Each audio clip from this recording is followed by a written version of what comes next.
Hey folks, welcome back to Let's Play Sorcerian. As always, I'm Ex Mortis. Our heroes have spent a few years in training, so here's a quick update on their stats. And today's adventure is the Cursed Oasis.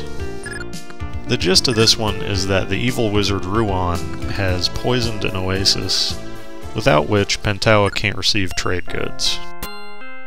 This first screen is the oasis in question, and there's a long desert before we get to Ruan's castle. This pop-up is Shaggy's new monster knowledge skill. He has to be in the front of the party and press the M key to activate it. And it's pretty worthless because it just gives fluff information rather than anything like the monster's element, or just anything you would really want to know. We've also got some new magic. The big blue swirly thing is Shaggy's tornado spell, and the fire that goes in 8 directions is Fenwick's star flame. I saw the tornado spell being used on someone else's YouTube video of Sorcerian Forever, and I asked the guy what it was because it looked cool. But I'm a little disappointed in the original version. We've reached Ruan's sandcastle, but unfortunately there's a fountain with no way around it, so we can go through it. I don't really understand the point of that pop-up. This is a pretty straightforward adventure, but there's a lot of super annoying backtracking. This trapped girl is Kiala, and there's nothing we can do for her right now. I think there are a few memorable visuals in this stage, like the castles in the desert and these big windows. The silhouette effect is cool. This room kind of gets copy-pasted a couple times throughout the map. Here in the kitchen, I guess, we meet Olvara, although the V was added by Sierra. These blue snakes can sometimes inflict a status that prevents you from getting HP back. For now, there's nothing we can do in dark rooms, so we have to wait on an item that can improve our eyesight. Anyway, Sorsha also has new magic in this update.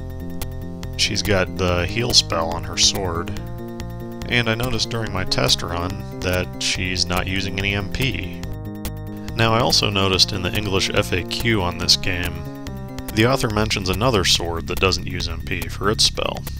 So I'm wondering if there isn't just some bug where sword spells don't cost anything.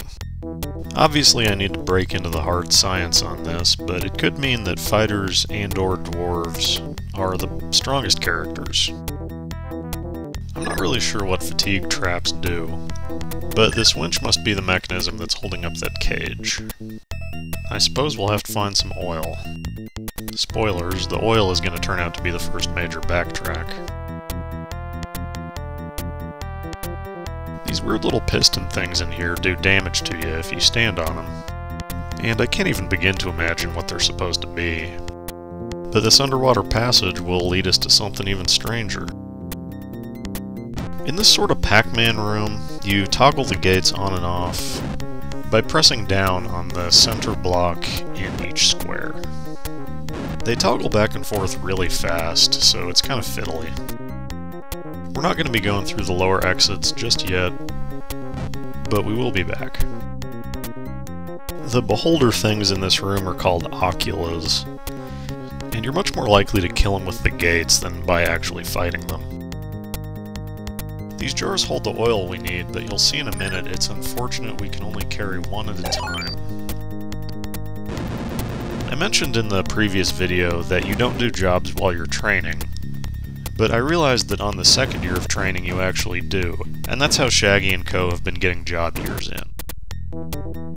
Also, sort of an exploit I discovered in relation to the whole selling all your stuff at Traveler's End thing I talked about last episode, is that if you sell enough of a character's stuff that they don't have the basic 3 pieces of equipment, it'll kick them out of the party, and they will actually do their job on the year they did the adventure as well. So not only can you get all the XP from the adventure, you can earn a bunch of free money, and get some stat points all in 1 year. I only wish that some of the content that would make that kind of min-maxing worthwhile was actually available outside of Japan.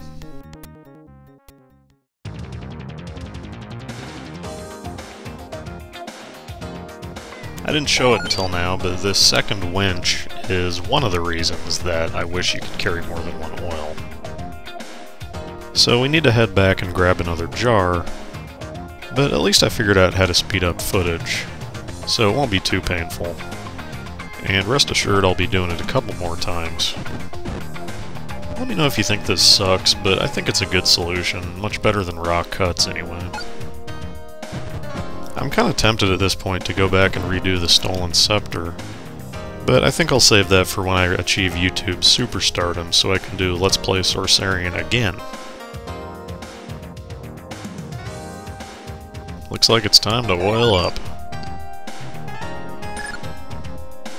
It's a neat touch that the winch spins for a second and then stops. Hopefully Kiala didn't come down too hard. I let the MIDI version of the castle theme run a little longer than I would have normally. I wanted to sync up the end of this song with the next major cue. I think a lot of the arrangements for the music in this adventure are pretty bleh, but there are a couple really good ones, and I just let them play out. Something too I'm going to start doing is versions of the videos without my voice. The one for this episode should be a video response, assuming I can figure out how to do that. Naturally, once Kiala gets free, she's gonna go to the only other NPC in the castle.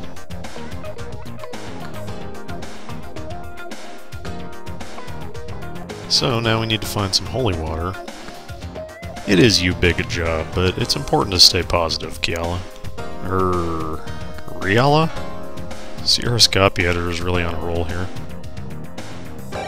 With these glasses we can go back and check out the dark rooms next door. Watch out for snakes! This jar has to be interacted with several times before you trigger its effect, but at least it doesn't require oil. What do they call the opposite of dramatic irony? Anyway. Behind here there's a second room with a second jar, same drill. I would like to get suggestions from the thread on what magic I should be showing off. But I think it's gonna have to wait until the beginning of the second scenario, because, to be honest, the final adventure of Scenario 1 doesn't have too many enemies to be shooting at. Plus, I haven't really decided how I'm gonna do an update, explaining magic and showing some of the formulas. There's a hidden herb in this jar for the extra diligent. And this room is the water source for that impassable fountain we passed earlier, so we can just travel up this pipe and back to the surface.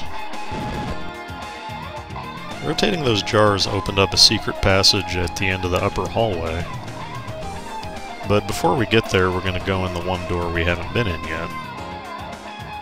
This fade out can only mean one thing. Well, it could mean anything, but I'm going to fight a boss. This room is the lair of Ruwan, who, strangely enough, is an optional fight. The mechanics of this are kind of strange, because he's obviously in the background or very tiny, and the only way to hit him is still melee. You can't do any damage to the gold dragon he's riding, only to him. He can be a real pain to hit the way he hops around, but Penny kind of trivializes this fight, honestly. Too strong. It took me much longer on the test run when I was fighting him with Sorsha. But there's nothing else in this room, so with Ruwan's polluting days over, let's get back to the holy water. As much player freedom as there is in Sorcerian, it must have been pretty difficult to balance. It seems like they balanced it with kind of the lowest common denominator in mind, though. Oh! Well, we got the holy water, so I guess we can go back out to the oasis and finish the quest. I've been looking at some of the other versions of Sorcerian in a little more depth, and I believe the iOS version is more or less a direct port of Sorcerian original. They have the same kind of updated sprites. Some of the characters, like the female elf, were redesigned for original.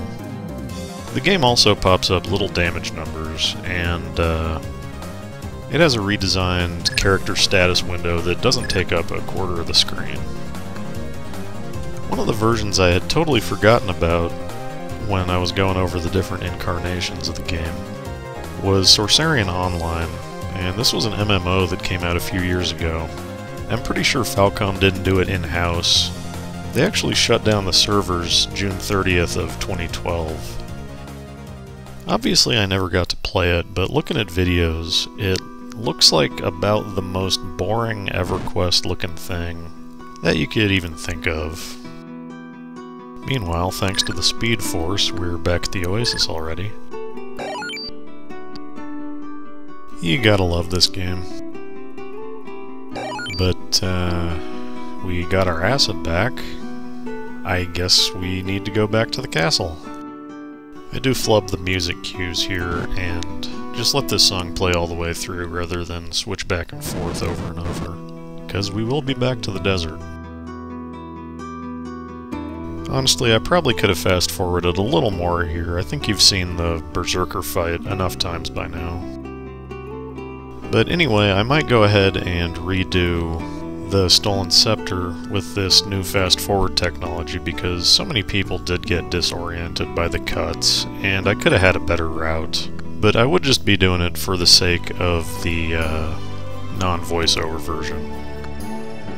This is where the design of this adventure really starts to get appalling. But it's still got some tricks up its sleeve. I wonder if Olvara was supposed to be an old crone type character, because every time you talk to her she's like, "What? Huh? What?" I found a Sorcerian popularity poll thing on Nico Video, and they ranked both quests and NPCs.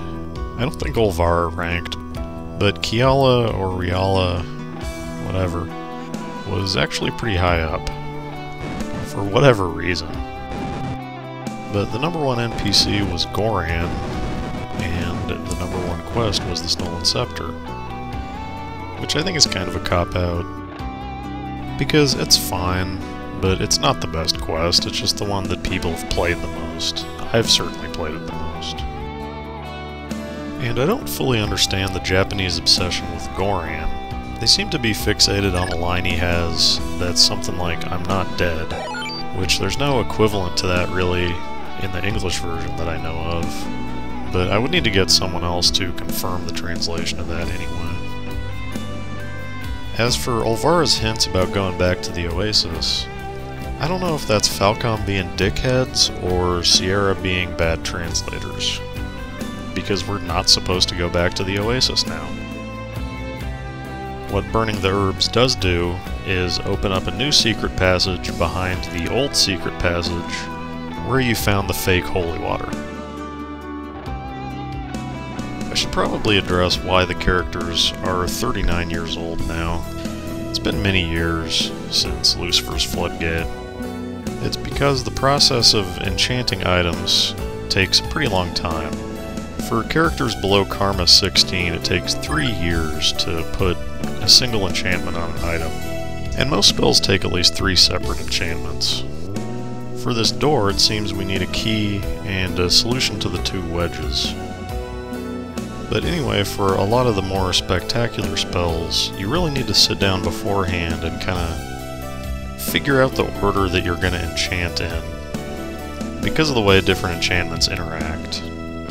I didn't need to spend a bunch of years training, but I did want to get new attack spells just for some new visual flair. If you do have above 16 Karma though, it only takes 1 year to enchant, so that helps a lot. However, should you somehow fall below negative 16 Karma, I think it takes 5 years. But the only way that'll happen is if you pick something like Thief for your occupation. It'll drain your Karma over the years, the same way Penny's intelligence has been drained by being a fighter. But now we're headed to the desert. You know, the one with all the stone pillars. We've been there a few times. One interesting piece of trivia about the Cursed Oasis is that since it's the 4th adventure in Scenario 1, it should take 20 Vitality to open the doors here. But there are no doors, so Vitality is not really necessary for this one. Interacting with this pillar uses the acid on it and gives us the key. Even if you already have the acid and try to use the pillar, you can't do anything with it until Olvara tells you about it.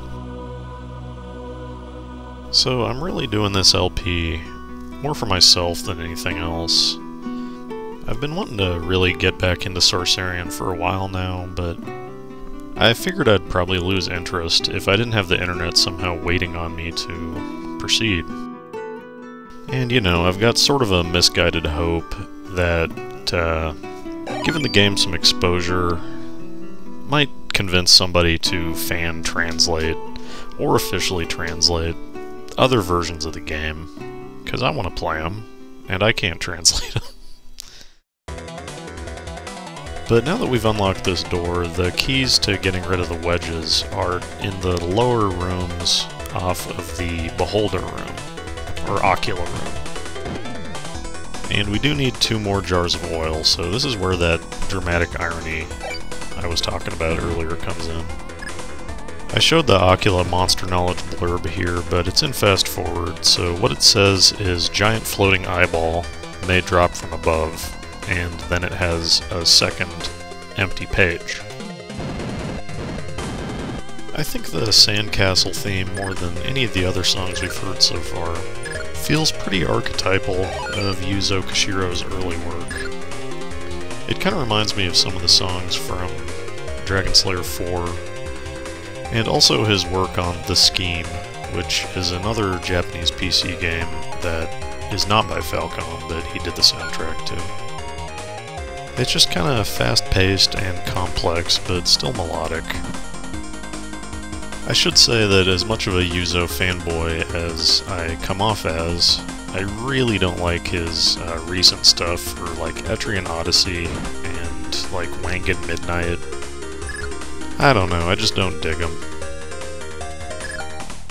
You should check out Memote Kishi or Protect Me Knight on Xbox Indie Games though. His company Ancient did that and he did the soundtrack. It's a fun little NES-style 4-player kind of wave survival game. Plus it costs like $1. If you can't tell, I'm just dead-ass out of Sorcerian-related stuff to talk about, and nothing's really going on screen. If anyone wants to like guest commentate with me on future episodes, just send me a YouTube PM. I don't have SA PMs. I don't know, a lot of people have memories of Sorcerian, and it might be cool to get some other ones on here, or it might just be awkward and suck, I don't know. Anyway, we do have the real holy water now. Unfortunately, this adventure doesn't have any hidden treasures, which means it doesn't have any usable equipment. It's a little lousy that we don't get much for all that backtracking, but I don't think this adventure's a total loss. It's got a good boss fight and some good visuals, good music. Kiala obviously doesn't think too much of us. I love that line though, it isn't hydrochloric acid again, is it? At least she does give us the 50 gold, but that and a dime will get you a Mars enchantment. Here's our sad little loot screen. The glasses seem like they might be something you could equip, but nothing doing. I'll just run my usual scam on these poor saps. I don't know why I didn't edit this tighter. Help. I did want to show that the human characters have reached middle age at 40 years old now. So their portraits and sprites are going to change. Off the top of my head, I'm not sure of the details, but I think once you reach old age, you start losing stats. I don't know if it's every year or some other rate, but I think we're good for now. That'll about do it for the Cursed Oasis, though. So I'll see y'all next time in the Tower of Thieves.